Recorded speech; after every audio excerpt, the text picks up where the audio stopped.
తినే కొద్దీ తినాలనిపించేలా ఉండి అస్సలు ఆయిల్ పీల్చకుండా ఎన్ని తిన్నా అజీర్తి లాంటి ఇబ్బందులు రాకుండా ఎవరైనా ఈజీగా చేసేసేలా ఉండే ఈ గుల్ల జంతికల కోసం స్టవ్ మీద కడాయిలో 1 గ్లాసు మినపగుళ్ళు లో ఫ్లేమ్ లో మంచి వాసన వచ్చే వరకు వేయించి, అదే గ్లాస్ తో 1/2 గ్లాస్ పొట్నాల పప్పు వేసి 1 నిమిషం వేయించి, చల్లారాక కొలత గ్లాస్ తో 4 గ్లాసులు శుభ్రం చేసుకున్న రేషన్ బియ్యం వేసి, కారం కోసం ఇవి సీమ మిరపకాయలు, మామూలు మిరపకాయల కంటే చిన్నగా 5-6 రెట్లు ఎక్కువ కారంగా ఉంటాయి.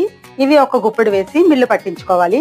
ఇప్పుడు ఆడించుకున్న జంతికల పిండి 2 గ్లాసులు తీసుకొని సరిపడినంత ఉప్పు, 2 టేబుల్ స్పూన్స్ నువ్వులు, 1 టీ స్పూన్ వాము, 2 టేబుల్ స్పూన్స్ వెన్నపూస వేసి బాగా కలిపి గోరువెచ్చని నీళ్లు కొద్ది కొద్దిగా వేసుకుంటూ చపాతీ ముద్దలా కలుపుకొని జంతికల గొట్టంలో పెద్ద కన్నాలు బిళ్ళ పెట్టుకుని కాస్త నూనె రాసి పిండి పెట్టుకుని ఒకసారి చెక్ చేసుకోవాలి.